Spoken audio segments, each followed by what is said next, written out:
Hello everyone, and welcome to BattleTech Faction Briefings. Today, we wrap up our exploration of the wild history of the Wolf's Dragoons. If you missed any of the previous videos, please check out the BattleTech Faction Briefing playlist. This week, we are looking at a mercenary unit that has a reputation for being the best, and a battle record that nearly matches it. From a team of misfits to an elite unit, using clan tactics to overwhelm inner sphere enemies. Abandoned by their founder, destroyed, and brought back. They are the one, the only Black Widow Company. Like all members of the Wolf's Dragoons, they use the mercenary symbol of a black snarling wolf's head on a red background. They place the symbol on the right shoulders of their mechs. The main battalion symbol is a Black Widow spider on a white web. This insignia is on the lower left leg of their mechs, the left wing of their fighters, and arm patches on their infantry. As the team expanded in size, the command lance would have an insignia of a Black Widow spider perched on the head of a wolf placed on the back of their mech. First Trinary uses a Black Widow crawling over the Dragoon symbol, second Trinary uses a tarantula on the head of their mechs, and third Trinary uses webbing around the Wolf's Dragoon symbol. As for paint, the Black Widows use a black paint with red trim to match the look of their namesake spider, though not all of them use the hourglass symbol on the chest of their mechs. Elementals would also use black paint and put a spider design on their helmets, unlike the wolf's head design other Dragoon elementals used. The Black Widows have a long history that ties into the larger history of the Inner Sphere. If you want to skip spoilers, then go to the time listed. The story of the Wolf's Dragoons begins in clan space. They were created in order to scout the Inner Sphere, to help the clans prepare for their invasion. The founder of the Black Widow Company was Natasha Kerensky, a clan wolf trueborn warrior. She had to take a demotion in order to fit in with the unit, and going from Star Colonel to Lieutenant. Her subordinate, Jamie Wolf, became the commander of the Wolf's Dragoons. In 3005, the Dragoons arrived in the Inner Sphere and began their mission. Natasha Kerensky served in Beta Regiment and proved her skills on the battlefield. Things would change during the beginning of the Merrick Civil War in 3014. The Wolf's Dragoons, who had been working for House Liao, were transferred to Anton Merrick's rebel forces in the Free Worlds League. Beta Regiment was part of Task Force Eagle, with the goal of reaching Atreus. The team was made up of Beta Zeta, the 7th Commando, 3rd Ducal Guard, and the 4th Regulan Hussars. Their first stop was Nova Roma, where they faced off with the 9th Merrick Militia, as well as 6 regiments of local defenders made up of infantry and armor. As the fighting continued, the commandos took the leadership of the planet hostage. Local troops surrendered, and the 9th fled the world and went to Emrys 4. Afterward, Task Force Eagle remained on world to hunt Loyalist resistance fighters. While hunting Loyalist guerrillas, Natasha Kerensky's heavy lance came across the bounty hunter. He gave them bad intel, and Kerensky's team was ambushed. Only Natasha and one other member of her lance survived, with the bounty hunter taking Natasha's Marauder as salvage before leaving with his team. This would lead to an inquiry, but Natasha Kerensky was cleared of all wrongdoing. Instead of rebuilding Kerensky's lance, Jamie Wolf had a different idea. He wanted to build a unit of discipline cases and troublemakers that could be given a final chance before being drummed out of the Dragoons. Natasha took up the offer and started a new unit of mech warriors, alongside the other Kerensky lance survivor, Colin McLaren. At the time, they would be known as the Kerensky Company. Once the company had come together, they were sent out on a mission. Beta, Gamma, and Kerensky's team would form Task Force Condor, a relief force who would assist in protecting the flank of the rebel advance. Their first mission was on Matheron, where the 12th Atrean Dragoons were pinned down by the 11th Atrean Dragoons, and Smithson's Chinese bandits. The bandits fled upon hearing that the Dragoons were coming. The Dragoons used a drop operation to surround the 11th, who surrendered upon realizing that they were heavily outnumbered. The next mission took Task Force Condor to Callaway. The team was expanded with the remains of the 12th Trained Dragoons and 3rd Ducal Guards. The world was a staging point for the next phase of the Loyalist counterattack. The defenders were made up of 5 major regiments: the 1st, 2nd, and 6th Orenti Hussars, 2nd Fusiliers of Orente, and the 6th Defenders of Andurian. They had plenty of resources and access to an Earthworks Incorporated factory. The task force was under attack upon their arrival. The Atrean Dragoons lost a dropship, destroying an entire company of their soldiers. The Kerensky Company cleared a landing zone for the remaining forces. Beta and Gamma worked together to take on the 6th Orente Hussars and the 6th Defenders of Andurian. The Hussars were defeated, but the 2nd Fusiliers arrived to assist the defenders. Things got worse when the 1st and 2nd Hussars drove a wedge between the Dragoons and the other rebel forces. The 3rd Ducal Guard surrendered, and the Dragoons began their retreat. They had an orderly withdrawal, but this was the first defeat for the Dragoons during the Civil War. At some point in 3014, for some reason, the Kerensky Company took a break from the Merrick Civil War to attack Marduk. In the process, they fought the 21st Centauri Lancers. This feels highly non-canonical due to how out of place this battle is, considering none of the Dragoons left the Free Worlds League during the war. As things got worse for the rebels, a desperate attack was planned for Tibur in January 3015. The team was made up of Beta, Zeta, Fire Support Group, Kerensky Company, and the 6th and 8th Ducal Guard. The Ducal Guard units were made up of new soldiers and members of broken units. The team easily took the undefended planet. However, a counterattack came in the form of the 1st Regulan Hussars with the 1st, 5th, 6th, and 8th Orloff Grenadiers. Despite being worn down by Zeta Battalion, the Hussars held the landing zone, but only had a battalion remaining afterward. The 5th Orloff took on Beta, and the 8th took on Zeta, while the 1st and 6th Orloff took on the Ducal Guard units, and easily broke them, despite the efforts of the Kerensky Company. A retreat was called, and the Dragoon units evacuated with moderate losses. As things fell apart for Anton's faction, he took Joshua Wolf and 27 Dragoon civilians hostage to force the Dragoons to do what he wanted. This backfired, and the Dragoons rushed to New Delos. Shortly after arriving, they learned that the hostages had been executed. This enraged the Dragoons, especially Natasha Kerensky, who was in a relationship with Joshua Wolf. The Dragoons attacked with unmatched fury. As they pushed forward, the 1st Ducal Guard fled the world. Then, Alpha and Gamma assaulted Anton's fortress, and Delta took control of smaller locations. Beta and Zeta were kept in reserve. The Kerensky Company braved a forest fire to assault the rear of the fortress, while Beta was sent out to eliminate fleeing enemies. Upon reaching the fortress, Anton Merrick was killed by Natasha Kerensky. Afterward, the Dragoons went out to hunt any remaining rebel forces on New Delos. Not a single member of Anton's faction survived the onslaught. After the smoke cleared, the Wolf's Dragoons needed to rebuild and recover. At that time, Janos Merrick offered them a contract to guard the border with the Lyran Commonwealth. During this time, only minor raids were conducted. Also, the Kerensky Company would get a new name, the Black Widow Company. The biggest operation during the Merrick contract was the assault on Hesperus II. In 3019, the Dragoons took a roundabout route to Hesperus to throw off the LCAF. This included several minor raids conducted by Zeta and the Black Widow Company. However, they were ambushed on Le Mans by the 17th Arcturian Guards. They endured heavy artillery and air cover, but Zeta and the Black Widows helped secure the LZ for their escape. Unfortunately, these distraction efforts were in vain, as a Lyran spy found out about the Dragoons' true target. By the time the Dragoons arrived on Hesperus II, the planet had been reinforced by several LCAF and mercenary forces. The Lyran forces were comprised of the 6th, 15th, and 24th Lyran Guards, 3rd Royal Guards, Heathen Hotheads, and Hansen's Rough Riders. On the 6th of June, Alpha, Beta, and Gamma endured heavy air cover while landing on the world. They were scattered and far from their objective. This gave the Lyran forces plenty of time to dig in and hold off the Dragoons. Delta and Epsilon were kept in reserve, but Jamie Wolf called them in as backup due to the fierce fighting. In the early stages, Jamie Wolf's command lance joined up with Beta to help secure their position. It took 2 weeks to reach the Erawan River. At that point, Beta had to rearm before continuing.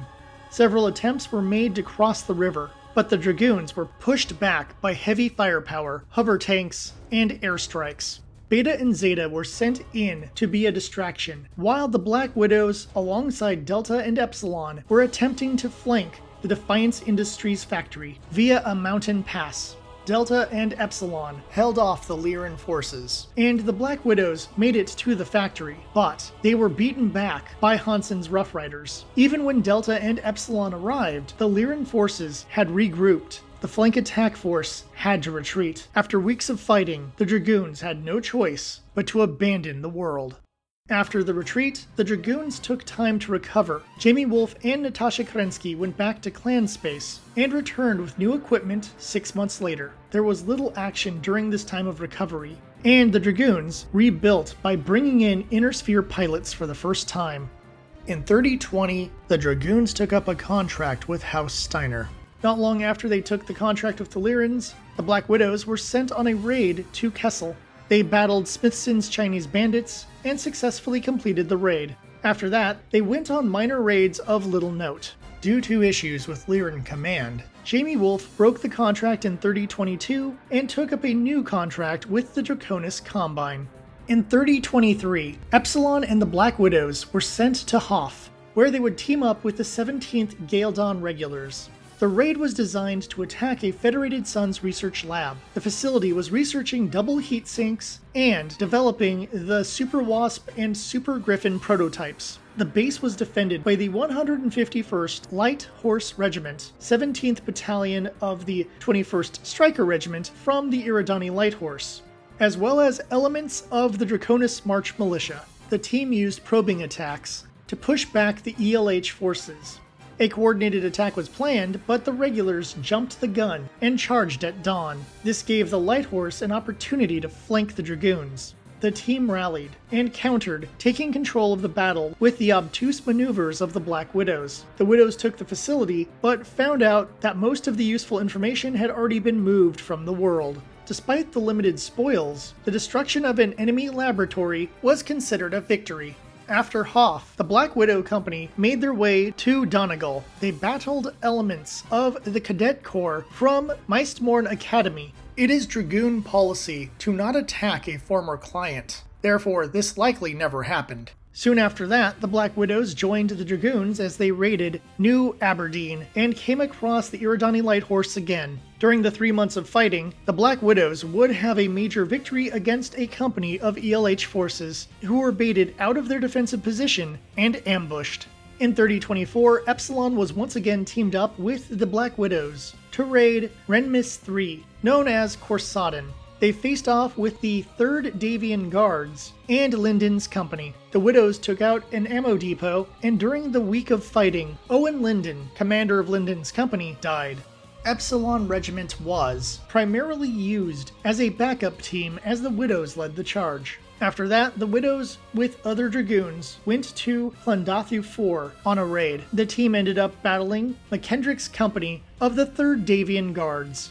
The Dragoons were fighting on LeBlanc. The Black Widows got involved, but they were approached by the bounty hunter in a scheme by Michael Hasek Davian to get the Black Widows to work for him. They refused, and 2 of their soldiers got killed in the altercation. In 3025, the AFFS drew the Combine forces into a trap on Galtor 3. The Combine forces almost won, but were pushed back by Davian reinforcements. The Black Widows would be called in to assist and would come across the 21st Elysian Rangers. The Combine did not take the world, but the raids did deal some damage. The Black Widows may have also fought pirates on Thule, but this seems unlikely due to the Dragoons being deployed on the Federated Suns border rather than the Lyran border. However, a battle on Bergman's planet did feature an encounter between the Black Widows and the 4th Davian Guards. The world stayed in Federated Suns' control. In 3026, Epsilon was worn down due to supply issues and difficulties with the DCMS. A year later, Epsilon joined up with the Black Widows again to raid Bennett 3, but their DCMS support never arrived, and the Dragoons needed to get assistance from the Bounty Hunter to escape the world. As the year progressed, several members of the Dragoons, including the Black Widows, and even the 5th Sword of Light, were sent to Kawabe. They were tasked with flushing out rebel forces. Later, this would be used as political ammunition against the Dragoons, as the Combine government started to turn on mercenaries. When the contract with the Draconis Combine came to an end in 3028, the Dragoons got into a fight with the DCMS forces on Ting. Due to the horrible treatment by the Combine, the Dragoons attempted to leave their territory, but the Combine tried to cut them off, leading to the Battle of Misery. All 5 regiments of the Dragoons, along with Zeta and the Black Widows, gathered on Misery to fight the Draconis Combine, as the Dragoon civilians were being evacuated to the Federated Suns. The Combine arrived with 4 regiments of the Ryukin, the 17th and 21st Gale Dawn Regulars, and the 8th Sword of Light. Despite being outnumbered, the Dragoons put up a strong fight, in one of the largest battles they would ever be involved with. The Black Widows fought alongside the other regiments, in some of the most brutal fighting they had ever seen. The skill and luck of the Widows allowed them to survive, with far fewer losses, by percentage, than that of other Dragoons. The victory came at a high price for the Dragoons, with them losing about 50% of their total forces. In the aftermath of Misery, the Dragoons needed to recover. Alpha Regiment was down to a few companies, and they were brought together alongside the remains of the Black Widow Company. They attempted to mend their wounds on Glen Mora, and not long after that, the Dragoons were defending Glen Mora from the 5th Gale Dawn Regulars. Colonel Yukinov was scouting the enemy position and accidentally got into a firefight. Yukinov was knocked unconscious in the fight and was auto-ejected when his reactor blew.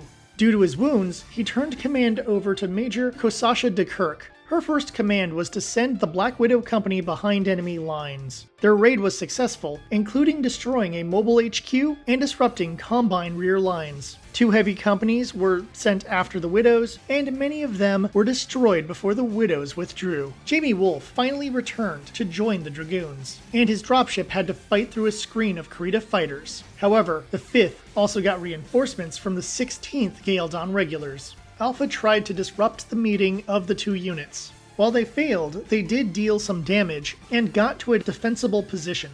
The 2 regiments of Gale Dawn Regulars chipped away at the Dragoons. Sadly, Major de Kirk was killed in action during this battle. The Kurita push led to the 2 commanders arguing over who gets the honor of finishing off the Dragoons. The 10th Deneb Light Cavalry came in to assist the Dragoons, but were ambushed and their commander was killed. Colonel Wolfe was able to take the remaining Deneb soldiers before evacuating the world. They would arrive at Crossing, where they would meet up with the remaining Dragoon forces. They only had enough mechs to field a regiment's worth of soldiers. In September 3029, the Kurita forces arrived, with 4 rebuilt regiments of the Gale Dawn Regulars. The Dragoons would get a rematch with the 5th, 8th, 12th, and 16th Gale Dawn Regulars. However, all 4 units had only been brought back to full strength with fresh green soldiers, and they did not bring in their conventional forces. But they had an elite mech company called the Sword of Void as backup. Jamie Wolfe called the approaching enemies and gave them a meeting location. This was to protect the civilian population of the world. The Dragoons took a defensive position and held off the Gale Dawn Regulars. The Sword of Void attempted a drop on the Dragoons, but the Dragoons held their ground, and the 10th Deneb came in and attacked the Gale Dawn Regulars from behind. Then Zeta Battalion showed up, having fully recovered, and arrived on rented Mule-class dropships. This allowed the Dragoons to take out the Sword of Void. The 5th Gale Dawn were destroyed as they tried to retreat. The 16th would surrender to the Black Widows. The 8th and 12th attempted to retreat while being ravaged by Inferno rocket-equipped infantry. The surviving Kurita soldiers fled the world. The Dragoons had won despite extreme odds against them, and the Regulars had only 1/4 of their forces remaining once they fled the world. After the war, Hans Davian gave the surviving Dragoons the world of outreach. It took years to recover enough to field any kind of effective unit. By the end of 3031, Natasha Kerensky had been promoted to colonel, and her unit had grown. The Black Widow Battalion would be the first of the Wolf's Dragoons to go back out on contracts. Their first mission was on Singhai in the Sarna March region of the Federated Commonwealth. The Widows were called in to defend the world as it had been targeted by the 4th Free World Guards. The battle was a landslide for the Widows, and the Guards were completely devastated. Their survivors would defect to the Federated Commonwealth rather than return home in shame. Due to this, the 4th Free World's Guards were removed from the FWLM and designated to never be rebuilt. The survivors of the 4th were debriefed on New Avalon, then returned to Singhai as part of their militia. The Andarian secession put 2 border worlds in a bind. On the world of Wallachia, the 2nd Orente Hussars captured the capital. The government fled and hired the Black Widows. The Widows battled the Hussars by doing a series of hit-and-run strikes. They defeated the Hussars and helped resolve the conflict. The next mission took them to the neighboring world of Kujari. A Capellan attack was aimed at the world. The enemy forces were made up of 4 mercenary teams: McCrimmon's Light Cavalry, Kivaldi's Hussars, St. Cyr's Armored Grenadiers, and Steele's Eagles. Colonel Donovan Steele was in charge of the operation. The Widows were able to make the Capellan forces believe that they had fled the world. Then, they ambushed the mercenaries, and Natasha Kerensky beat Colonel Steele in a duel. He surrendered, and the mercenaries gave up on the mission. The enemy mercenaries fled into the Federated Commonwealth rather than deal with the rage of Romano Leal. In 3035, the Widows were on contract to the Kellhounds in the St. Ives Compact to prevent an invasion by the Capellan Confederation. Thus, the Widows were sent on a preemptive strike at Gifu. They faced off with the 4th McCarran's Armored Cavalry and Warrior House Ijori. Upon landing, the Widows' 2nd Company took the ammo depot as the Ijori team arrived. They kept doing attacks on key locations, then fleeing before things got too hot. Then the 7th Commando moved in to destroy the enemy base. The destruction of the supplies also wiped out nearly a battalion of Ijori mechs. They battled the 2nd Battalion, and both sides were hurt bad. But by the end of the battle, the Ijori forces were down to less than 20%, and the Widows left victorious, despite the damage to all their mechs. The Widows would be called back to outreach to rebuild in 3035. At this time, Jamie Wolf asked Natasha Kerensky to turn the Widows into a more clan-like unit, which changed the unit into star formations and the companies into trinaries. After rebuilding the Black Widows, they would become a training regiment for 7 years, as they tried to teach a new generation of soldiers how to fight like clanners. The training would help rebuild Alpha, Gamma, and Epsilon. Soldiers would transfer out of the Widows when they got tired of mock battles and wanted real action. However, leaving the unit was a difficult choice for veterans who wanted to become instructors or start families.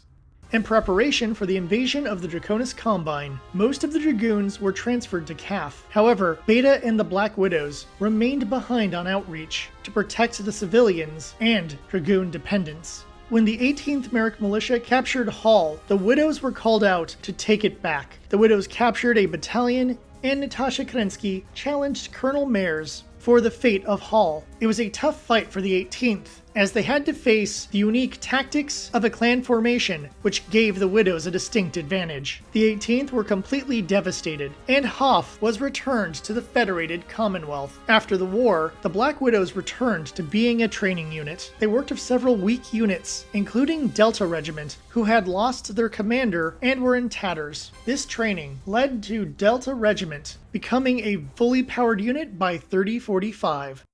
All units of the Wolf's Dragoons were called back to outreach when the clan invasion started. However, Natasha Kerensky made the choice to leave the unit and rejoin Clan Wolf. The rest of the Dragoons decided to support the Inner Sphere. A break in the war occurred due to the clans needing to elect a new ilClan. all blood-name clanners left the fighting to elect the new ilClan, and during those trials, Natasha Kerensky would become the Khan of Clan Wolf. Meanwhile, Colonel Wolf decided to disband the Black Widows due to potential conflicts. However, he created a replacement striker battalion, the Wolf Spider Battalion. Mackenzie Wolf would become the new commander of the unit. Then, Colonel Wolf invited the leadership of the successor states to outreach. He revealed the origin of the Dragoons to the Assembly and dedicated his unit to the defense of the Inner Sphere. After that, the Dragoons began teaching the Inner Sphere about clan rules and tactics. The 5 main regiments of the Wolf's Dragoons were sent out to assist in the defense of Luthien. However, the support and striker teams remained on outreach. This included Zeta and the Wolf Spiders. After the clans were stopped at Tukiad, it was business as usual for the Dragoons. The Spiders went out on mostly uneventful raids, until 3054, when they would face Clan Jade Falcon at Morgus. The AFFC sent out the 4th Sky Rangers, 20th Arcturan Guards, along with Beta and the Spiders to face off with the Jade Falcon Peregrine Galaxy. The mission was so important that Jamie Wolf joined the assault group. Beta Regiment was able to hold the line, while the Wolf Spiders moved in for a flanking maneuver. However, Jade Falcon reinforcements arrived, and they broke the Beta lines, nearly dividing the FedCom forces. Beta Elementals and Jamie Wolf's team were able to keep the FedCom forces together. It was not easy, but eventually the Jade Falcons retreated from the world. Tensions began to build inside the Dragoons. New members felt disenfranchised due to the perceived status of Legacy and Sibco Dragoon warriors. The angry faction would be united by bondsman Elson Novacat and Alpin Wolf, the grandson of Jamie Wolf. The building crisis brought Jamie Wolf back to outreach, alongside Beta Regiment, who had been on a mission. They had a meeting in 3054 to settle internal issues, and Jamie Wolf was going to choose a new second-in-command, as his son had died by pirates under strange circumstances. Elson Novacat challenged Jamie Wolf on behalf of Alpin Wolf. Piotr Schad represented Jamie Wolf in a circle of equals, but Elson won, and Alpin Wolf became the new commander of the Wolf's Dragoons. These events led to the Dragoon Civil War. Elson's side had Beta and Gamma Regiment, along with part of Epsilon. Meanwhile, Alpha, Delta, Zeta, and the Wolf Spiders were all on mission, leaving very few forces on the side of Jamie Wolf. A team of Kurita recruits sided with Wolf after they were threatened by Beta Regiment. Wolf also had the Home Guards on his side, and was lucky to have the late-arriving Wolf Spider Battalion to assist him in the fight. Iota Battalion, a training cadre, was ambushed by the Home Guard with assistance from the Wolf Spiders. Beta's Baker Battalion moved in to assist Iota, while Charlie Battalion attempted to flank the Spiders. However, the Spiders had already begun pulling out. Beta kept advancing. The Home Guards tried to hold off Beta. Meanwhile, Zeta arrived to assist the Alpin Wolf faction. Beta and Zeta pushed back Jamie Wolf's ragtag team, as the Spiders took on Gamma, and the Kurita recruits tried holding off the Epsilon forces. In 3055, Beta was continuing to hunt Jamie Wolf's faction. They fought at a training area where elementals harassed Beta, while Beta's communications were jammed. Wolf's forces pulled back, and Beta pursued as Wolf's elementals took their hovercrafts to give chase.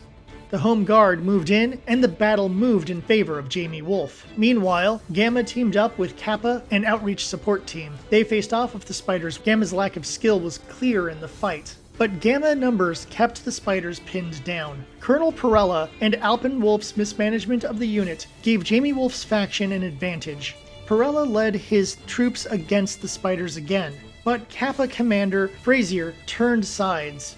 This led the unit into panic, and when looking to Elson Novacat for support, communications were cut. When the Dragoon Civil War ended, Gamma Colonel Perella fled and was declared MIA and never found. The battle neared its end when Beta Commander Francher was killed. Her second-in-command pulled Beta back as they were losing the battle. In addition to that, Elson was wounded by a Locust, and Alpin was defeated by Maeve Wolf in a one-on-one duel. Zeta moved in, but were interrupted by Fleet Captain Isola Chandra, who declared Jamie Wolf the winner of the trial. After the Dragoon Civil War, the Dragoons went into another phase of rebuilding and restructuring. Most of the Dragoons started using clan formations and Omnimechs, as well as expanded support units. The Wolf Spiders would start heading out on missions again, but in October 3067, a team of Blakist-supported mercenaries conducted a surprise attack on Harlech City on Outreach. The enemy mercenary forces were made up of the Waco Rangers, Smithson's Chinese Bandits, Tiger Sharks, and the 51st Dark Panzer Jaegers. The team was led by the Waco Rangers, who still held a grudge against the Dragoons. To make matters worse, Word of Blake ROM agents also pulled off terrorist and sabotage attacks against the Dragoons. The Chinese bandits pulled off bombing raids on airfields and Dragoon barracks. This weakened their aero fighters and killed many off-duty soldiers along with several Dragoon civilians. The Tiger Sharks pulled a surprise attack on the Home Guard. The Panzers worked with the Rangers to destroy the Hiring Hall, Wolf Hall, and capture the spaceport. The Dragoons counterattacked and called for their other regiments to come home. Beta and Epsilon were on world, but their units were scattered around the world, and it took time to gather their forces. Zeta and the Spiders were the first to arrive as reinforcements. Jamie Wolf led his forces against Wayne Waco near the ruins of the Hiring Hall. Waco was killed, but after the fight, Jamie Wolf also died from wounds sustained during the battle. The fighting went on over 4 days, and by the end, the Home Guards and Epsilon were nearly wiped out. Beta, Zeta, and the Wolf Spiders were all beat up as well. The three units took the remains of the shattered units to rebuild their forces. Gamma then arrived and worked with the Wolf Spiders as guards while waiting for Alpha to return.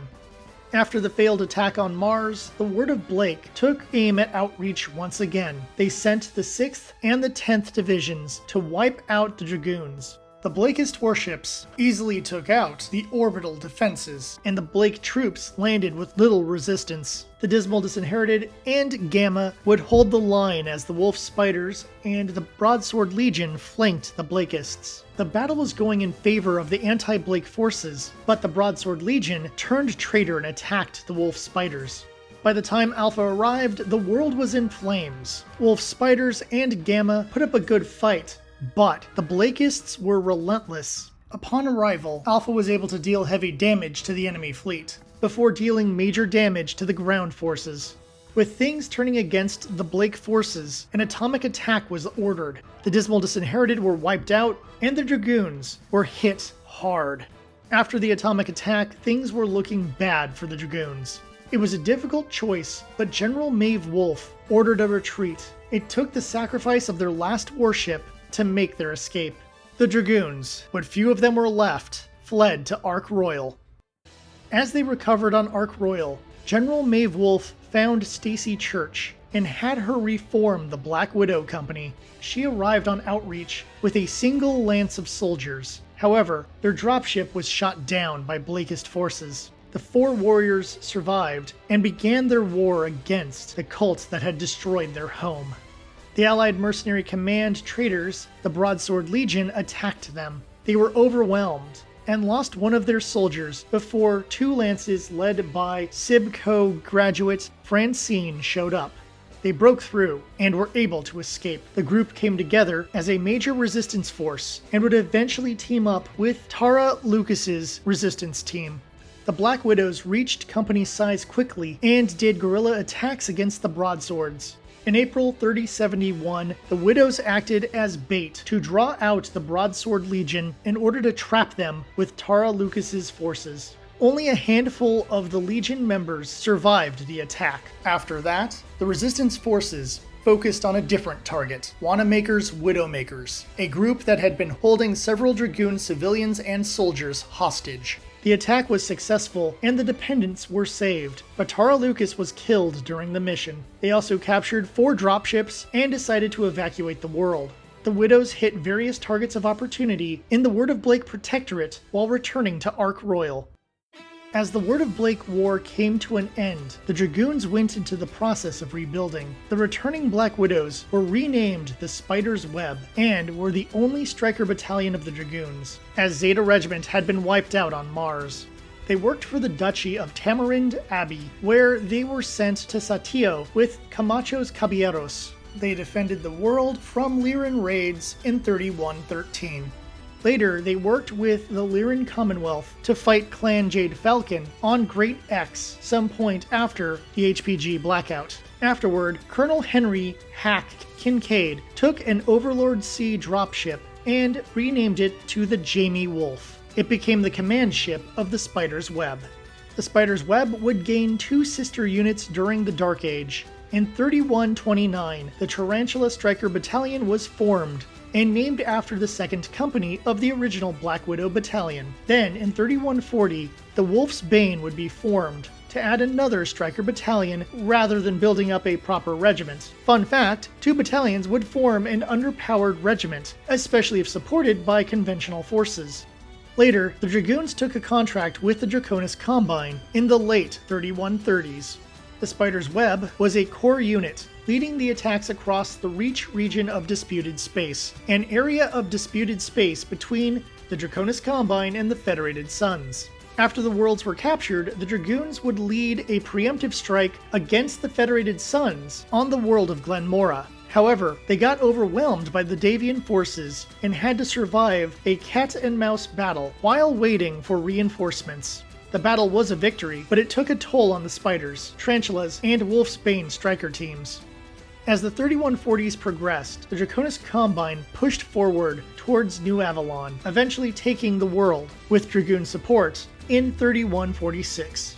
Afterward, a counterattack was planned by the remains of the AFFS. This was more of a harassment and raiding campaign, as the Federated Suns lacked the resources to hold the worlds. During this time, the Spider's Web was on Saginaw. They would take on the AFFS forces, but would not get necessary reinforcements. So in May 3149, they had to abandon the world. The same year, Wolfsbane would be pushed off of O'Fallon by the Dawn Guards.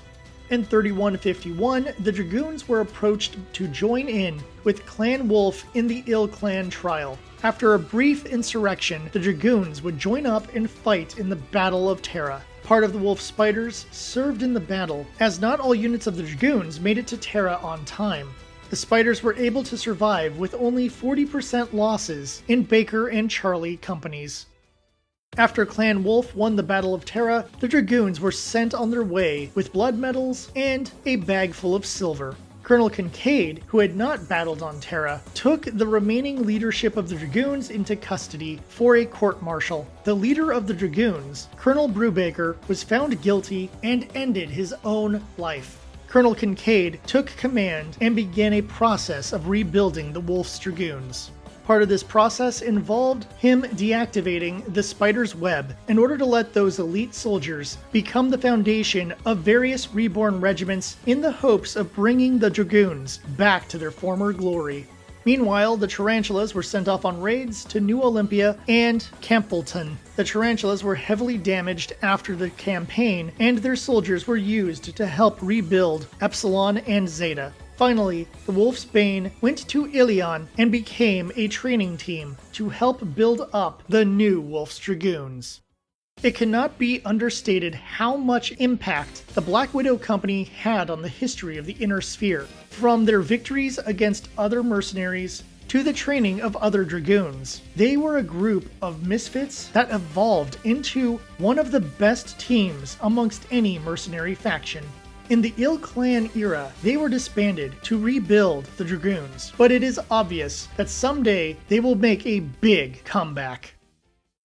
The pilots of the Black Widows are legendary for a reason. Here is a short list of some of their most notable pilots. Natasha Kerensky, a Clan Wolf Trueborn warrior who joined the Dragoons and would be the founder of the Black Widow Company. She would leave to rejoin the clans and raise to the rank of Khan of Clan Wolf before being killed in 3057 in a duel on Twycross. Her direwolf was left as a monument by the Jade Falcons. She spoke Russian and tended to curse in that language during battle. She piloted a Marauder that was taken by the Bounty Hunter. She then piloted a Warhammer that was upgraded over the years and left behind when she rejoined the clans. As a member of the clans, she piloted a Timberwolf, and ended her career in a dire wolf.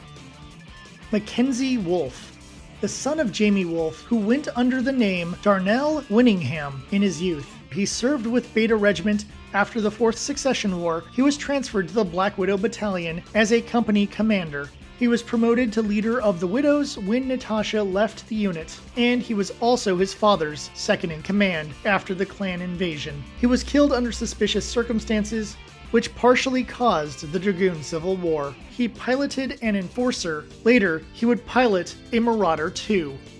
John Gentleman Johnny Clavel, a Freebirth Clan Wolf mech warrior and an original member of the Black Widow Company. He was placed there after killing a fellow officer in a duel. He had a bad temper, but grew to love the Inner Sphere way of life. Initially, he would command the Recon Lance. After the company expanded, he became commander of the First Company. He would take command after Mackenzie Wolfe was promoted, and would briefly lose command during the Dragoon Civil War when he was wounded, but would return to command afterward, and die at the Battle of Outreach. He piloted a rifleman which was destroyed on Misery, then a Firefly that got destroyed prior to the clan invasion, then a Rifleman 5D. He ended his career in a fast clan Omnimech.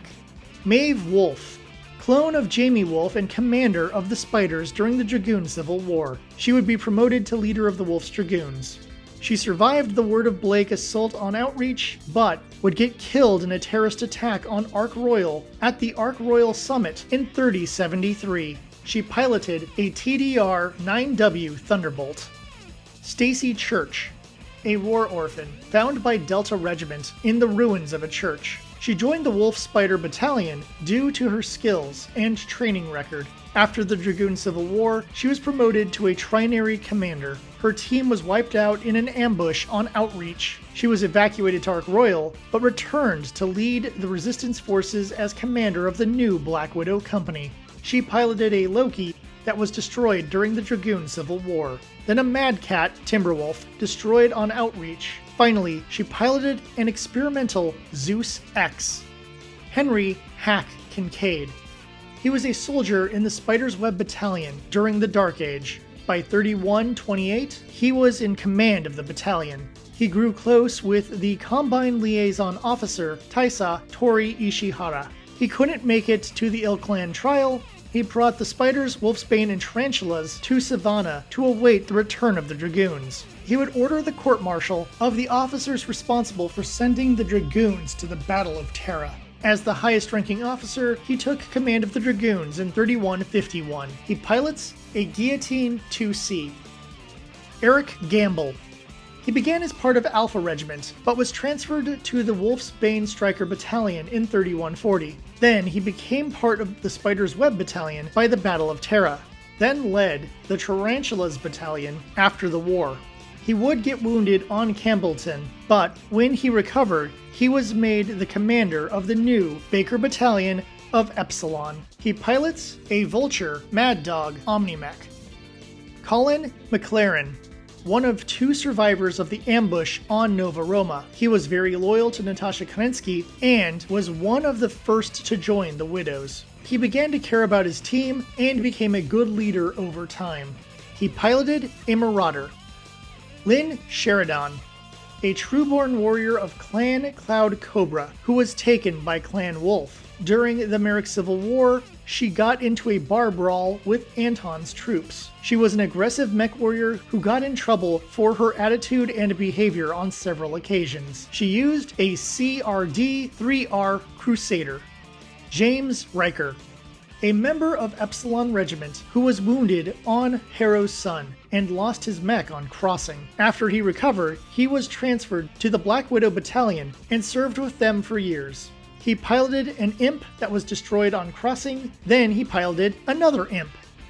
Erin Rondema, the niece of Danielle Rondema, who served with Alpha but was the sole survivor of her company at the Battle of Outreach. She recovered and joined the Widows as the Fire Lance Commander. She piloted a Marauder that was destroyed on Outreach, then she piloted a Gallowglass named Feral.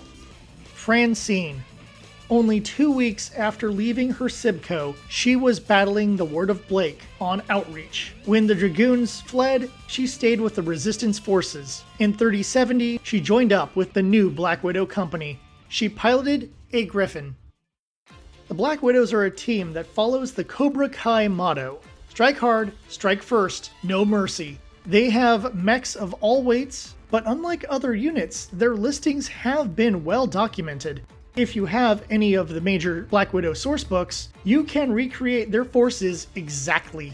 The team uses a small unit as bait to draw out the enemy into a trap. The first trinary uses heavy and assault mechs, second trinary uses medium and light mechs, and the third trinary uses medium and heavy mechs with elemental support.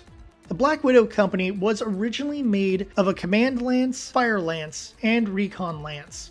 When they expanded, they had a Command Lance with 2 companies, Wolf Spiders and Tarantulas, alongside an Aerospace Company and the 3rd team of the 7th Commandos, called the Grey Wolf. Around 3035, they added a 3rd company, the Black Widow's Own, and the battalion started using clan formations. After Natasha Kerensky left the unit, they were renamed to the Wolf Spider Battalion, which was formed into a reinforced cluster made up of a Command Star, Spider Trinary, Tarantula Trinary, and Web Trinary, supported by Widow Flight Aerospace, which was made up of 6 fighters, and the 3rd team of the 7th Commandos. Elementals would be added prior to 3067. The 3070 rebuild version would go back to Inner Sphere standards. This would also be true for the Spider's Web Battalion. Despite the changes over the years, the Black Widows will always represent power and speed. A team even respected by the clans, or at least respected in the Clan Spaniel universe. There are the typical fiction entries, as well as some interesting short stories that focus on key moments in the history of the Black Widows. In addition to that, there are plenty of source books and campaign books that are tied into the Black Widows. However, some books only have location data, but most of the books have plenty of information about this legendary unit. I knew the Black Widow Company would provide me with plenty of information, but I also knew it would be a bit of a mess. One of the reasons for this is that the Tales of the Black Widow Company was one of the first BattleTech sourcebooks, so there are missions that don't make sense in the overall storyline of BattleTech. Plus, the independent nature of the unit means they pop in at odd places that sometimes don't make much sense. Thus, I did the best I could to sew their history into a reasonable tapestry. Despite the frustration at gathering their story, I do like the Black Widows, even though they sometimes come off a little bit like Mary Sue's. As for painting up a set, there is good and bad news. The good news is that almost every mech they used has been listed in various source books. However, that means there is limited creativity when building up your force, unless you are using Dark Age or ilClan eras, which are not as well documented.